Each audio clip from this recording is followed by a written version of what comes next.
Hello, my dear students. We continue with our study of the humerus today. So, request to all of you, just like last time, always sit with the bone in your hand. So, have the humerus in your hand, preferably also have a scapula, radius, and ulna ready with you, just in case you want to articulate or refer to them. Also, remember, you must always have the bones of the same side. There's no point in articulating the right side scapula with the left side humerus. It doesn't make sense. Okay, so please follow these instructions. Remember, throughout this lecture, I'll be asking you several questions. All answers to the questions are given in the notes section. Okay, so you can go and see them there in case I don't also give you the answers. So, what did we learn in our earlier lecture? A quick recap. So, we learned about the features of humerus, side identification, normal anatomical position. So, you should be now holding the humerus in the correct position with the side identified. We also discussed the upper end of humerus, talking about the head, the lesser tubercle, and the greater tubercle. Then we spoke about the three necks of humerus, the anatomical, the morphological, and the surgical neck. We will now move on to the rest of the humerus. We will be discussing the shaft with the three borders and three surfaces, and then the lower end, which is divided into articular and non-articular.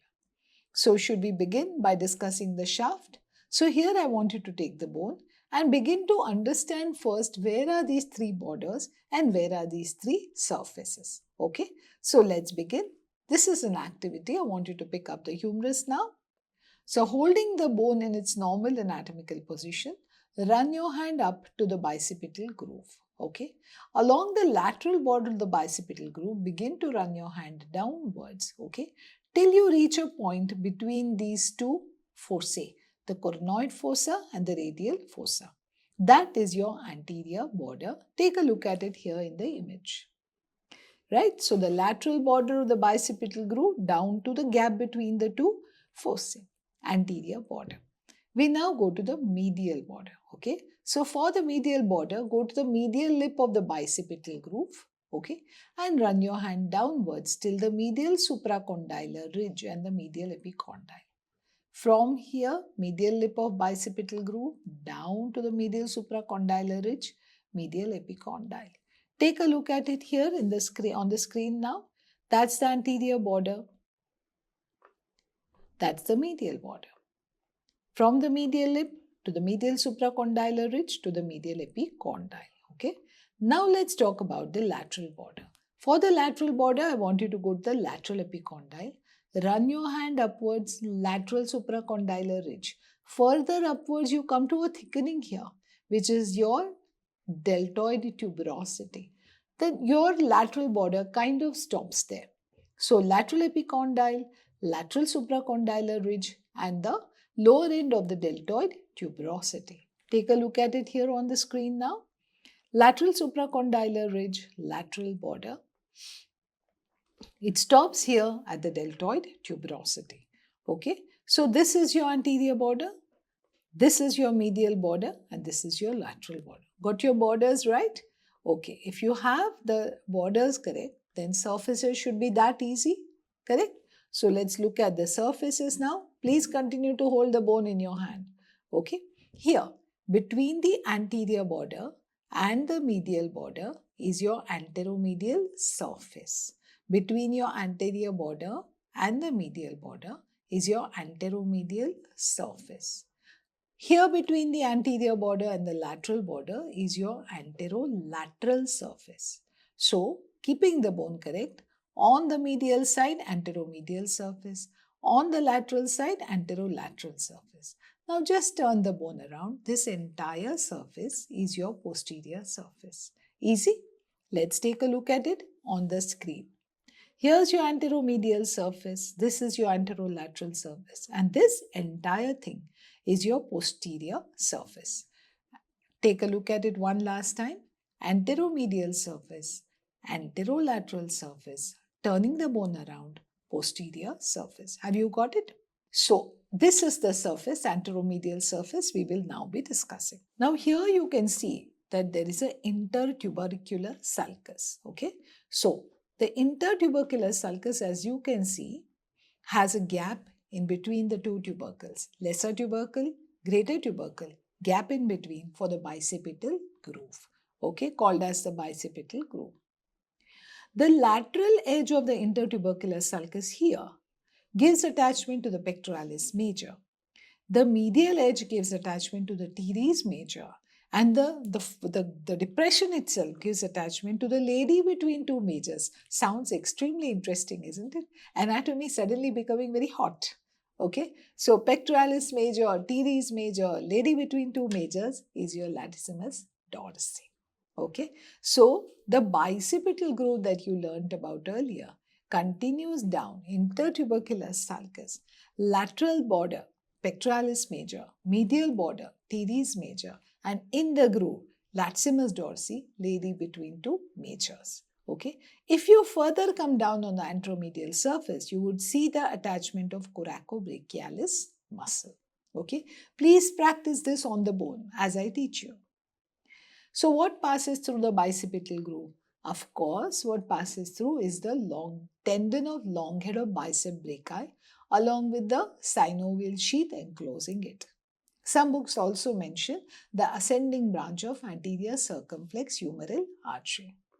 On the anteromedial surface, you also come across a nutrient foramen. Now things are getting extremely interesting.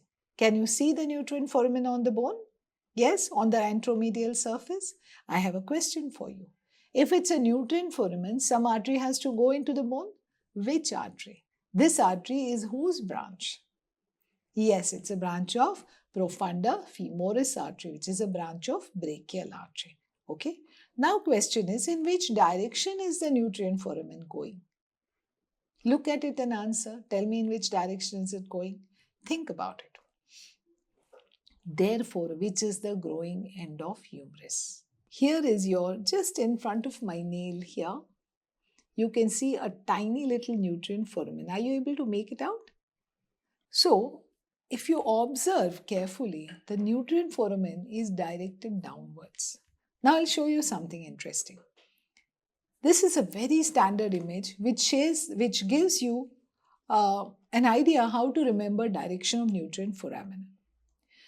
The growing end of the bone is opposite to the direction of nutrient foramen, that is the law. Okay. Now, in which direction do the nutrient foramina go? To the elbow I go, from the knee I flee. To the elbow I go, from the knee I flee. Therefore, nutrient foramen for the upper limb goes towards the elbow. Therefore, the opposite to that is the growing end. So, upper end of the humerus must be the growing end. Okay, work this out. Maybe you can watch this part of the video again to understand. In whichever direction your nutrient foramen is, the growing end of the bone will be the opposite end. Okay? Okay. So continuing our discussion on the anteromedial surface, as you come lower, you come to the attachment of a part of brachialis. Why part? Because brachialis also extends on the anterolateral surface. We will discuss that. Okay. So further as you continue down, can you see the green line? This green line is the attachment of medial intermuscular septum here. Okay, between the anterior compartment and the posterior compartment muscles. Medial intermuscular septum.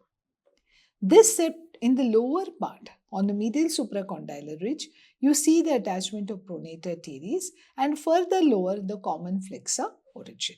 Okay, so the entire anteromedial surface gave a lot of muscle attachments. Pectoralis major, teres major, latissimus dorsi, coracobrachialis, brachialis, medial intermuscular septum, pronator teres, common flexor origin. If you can imagine the muscles, it's not difficult to remember the attachments. But without imagining, its mugging makes absolutely no sense. Please try to utilize the bone study for you to visualize the muscles and where they are going. We now come to the anterolateral surface. Okay, the anterolateral surface, of course, the in the middle of the humerus shows presence of a thick deltoid tuberosity, which is the point where the beautiful deltoid muscle goes and gets attached. So here's your deltoid tuberosity. Below that, there is the lower attachment of the brachialis muscle. So anteromedially as well as anterolaterally, there is attachment of brachialis. Take a look at it. So here is your bone, okay? And here you are seeing on both the sides, anteromedial as well as anterolateral, the attachment of the big brachialis muscle. Okay, so here's your brachialis muscle. And if you feel it here, you can see a clear roughening. This rough area is called the deltoid tuberosity for the insertion of your beautiful deltoid muscle. Now, as you come further down, this green line indicates the presence of the lateral intermuscular septum getting attached to the lateral supracondylar ridge. Over here is you will find the attachment of upper tooth of brachialis to the upper two-thirds of medial supracondylar ridge and extensor carpi radialis longus to the lower one-third of the lateral supracondylar ridge. If you don't want to remember one-third, two-third, etc., just remember brachioradialis above, extensor carpi radialis longus below. Brachioradialis above, extensor carpi radialis longus below. The whole supracondylar ridge giving attachment to the lateral intermuscular septum. So, as you come further down, you will come to the attachment of common extensors. Common flexors here, common extensors here. Common flexors here, common extensors here. Simple? Right. Turn the bone around and let's go to the posterior surface. What is important here is that the posterior surface shows presence of an oblique groove called the radial groove or the spiral groove. Take a look. So you're holding the bone in its normal anatomical position. Just turn it around. Just turn the bone around. The olecraneal fossa is now visible. This is the posterior surface. On the posterior surface, you find an oblique line going from medial above to lateral below. From medial above to lateral below. Okay? From medial above to lateral below. This oblique line, you can feel it. It's more than see it, you can feel it. This is your spiral groove or the radial groove. Got it? So this here is your spiral groove through which passed your radial nerve and profunda brachii artery. Okay, so I want you to take a look at this beautiful image now. You can see that here is your radial nerve along with profunda brachii artery running on the bone through the spiral groove. Above it, there is attachment of lateral head of tricep brachii. Below it, there is attachment of medial head of tricep brachii. Lateral head of tricep brachii, medial head of tricep brachii. Question, where is the long head of tricep brachii? Yes, it's on the infraglenoid tubercle of scapula. These three together form the tricep muscle. So with this, we complete our discussion of the posterior, anteromedial, anterolateral and posterior surfaces of the humerus. We will now continue further downwards to discuss the lower end. The lower end of humerus is divided into an articular part and a non-articular part. So we will again go back, pick up the bone and let's take a look at the details of this before we begin our discussion. So my dear students, now you will be holding the bone in such a way that the bicipital groove is facing forwards, but we are focusing on this much bone. Look at the screen to understand. I want you to just focus your attention on this lower end. As you're looking at the lower end, you find that the lower end has some very smooth parts and some rough parts. Some very smooth parts and some rough parts. The smooth parts are the articular part and the rough parts are obviously the non-articular part. Whom are they going to articulate with? Yes. So let's focus our attention on this part of the bone which looks like a pulley. This is called as the trochlea. This is called as the trochlea. And this little rounded thing laterally is called as the capitulum. Trochlea, capitulum. Trochlea, capitulum. If you take the trochlea upwards, your finger goes into a fossa called the coronoid fossa. If you run your finger along the capitulum, your finger rests in another fossa called as the radial fossa. So look at it carefully. Here's your radial fossa. Here's your coronoid fossa. Turn the bone around. Okay, and you find a deep fossa here. This is the olecraneal fossa. into which the olecranon process of ulna goes and fits. So now's the time for you to pick up your ulna now, okay, and fit it into this and see if you can articulate, resulting in development of a part of the elbow joint, okay. Come on, remember I told you this is the olecranon fossa, okay. So the olecranon process of ulna goes and fits into it, all right. So what you're having now is an elbow joint. This is the flexing elbow joint. This is the extending elbow joint. This is the flexing elbow joint. This is the extending elbow joint. Unless you actually do this, you will never be able to understand the actual articulation. Now turn this over and observe the same elbow joint from the front.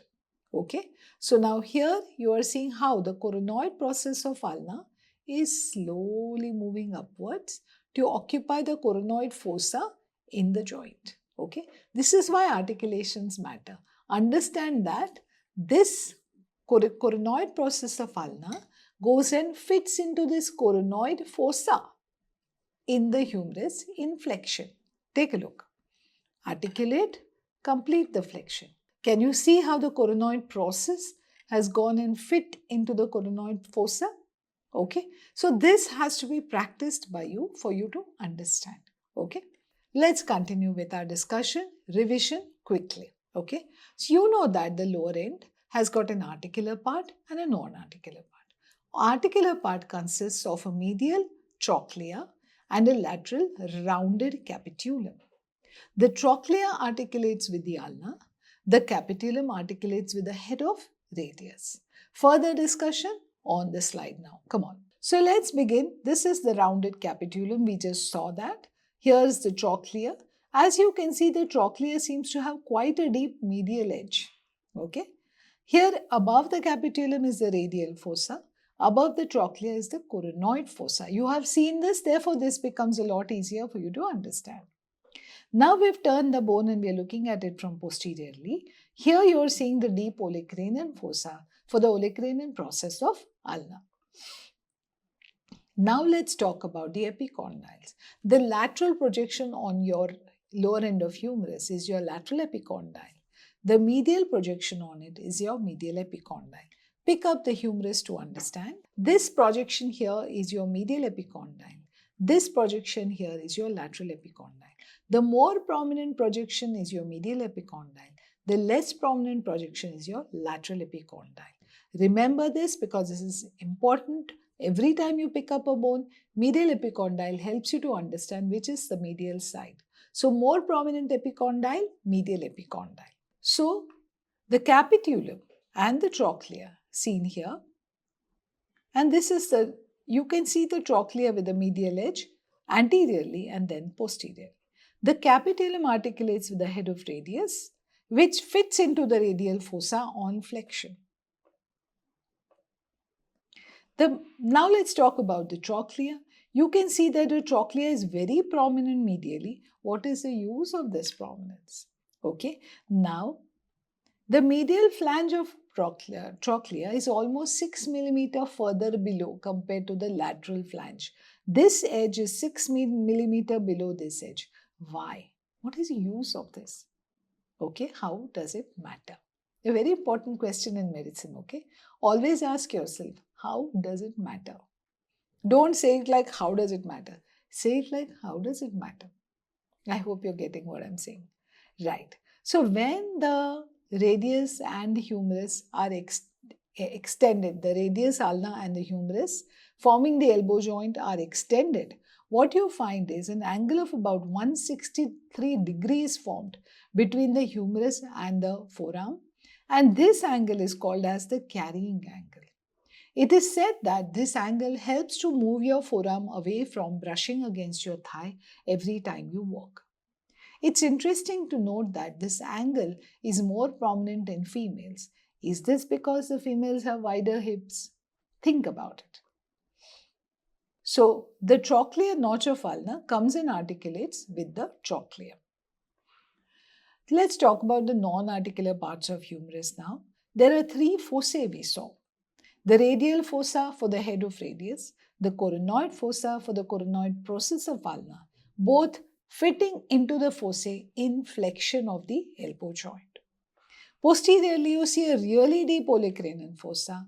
The olecranon process of ulna fits into it during extension of elbow joint. You can actually do that. Feel your olecranon process, extend it. You can feel your olecranon process going back and entering into your olecranon fossa of humerus.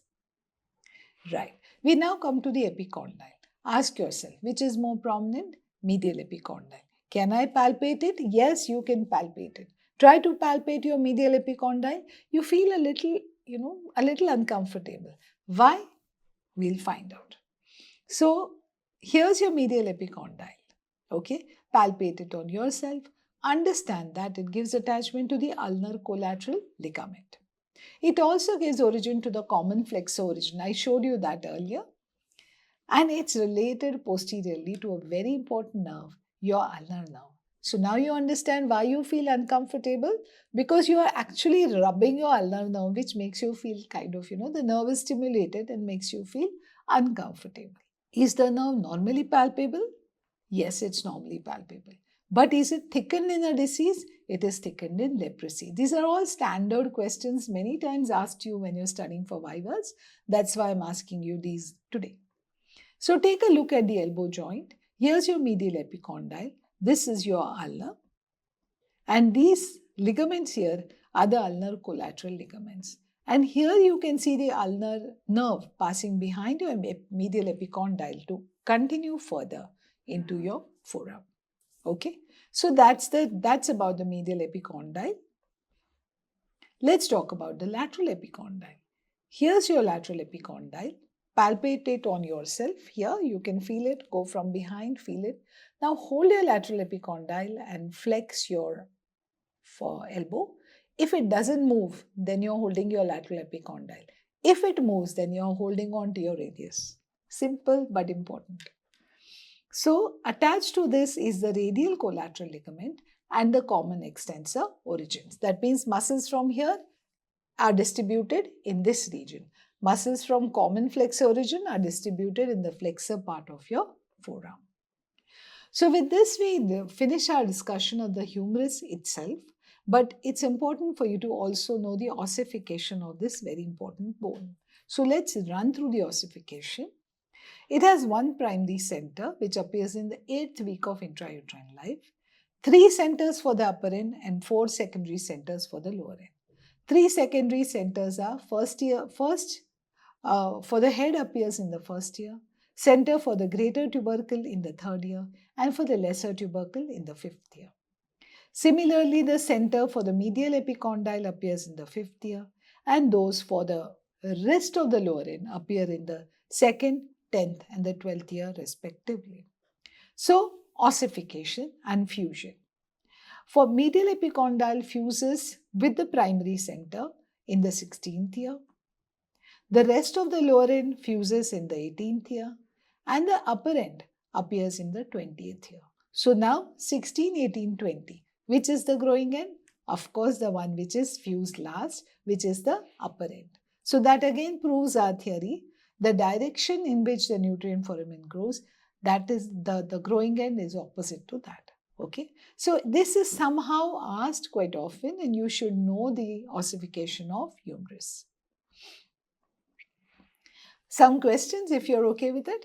Where are nerves directly related to humerus? Yes, we've seen this. Here you can see the radial nerve in the spiral groove, the axillary nerve at the surgical neck, the ulnar nerve behind the medial epicondyle. Revise these quickly and you will remember the bone better. What is Folkman's ischemic contracture? When you have a supracondylar fracture of humerus, the sharp edge of it begins to irritate the brachial artery, causing the brachial artery to go into spasm. This spasm results in contracture of the distal part of the forearm, resulting in a condition which is clawing of the fingers and thumb, called as Folkman's ischemic contracture. What is ligament of Struthers? Now it's a bony spicule sometimes, seen 5 centimeters above the medial epicondyle. A ligament from this can extend upwards, extend to the medial epicondyle. This fibrous ligament is called as ligament of Struthers. It's relevant because it's said to be the third head of coracobrachialis. And because it is formed, sometimes it compresses the medial nerve or the brachial artery, which are passing quite close to it. So the relevance comes from the fact that it can result in certain amount of compression. There's a lot of articles on ligament of Struthers online. If you're interested, you can read up about it. I have asked you a lot of questions about humerus in the notes section. I want you to read up those, try and solve them before you move on to the radius and ulna study. All answers are always given in the notes section in case you are not able to solve the questions I have asked you. I hope this lecture has helped you to understand humerus well. The next lecture we must discuss will be about the ulna and the radius. Be ready for it.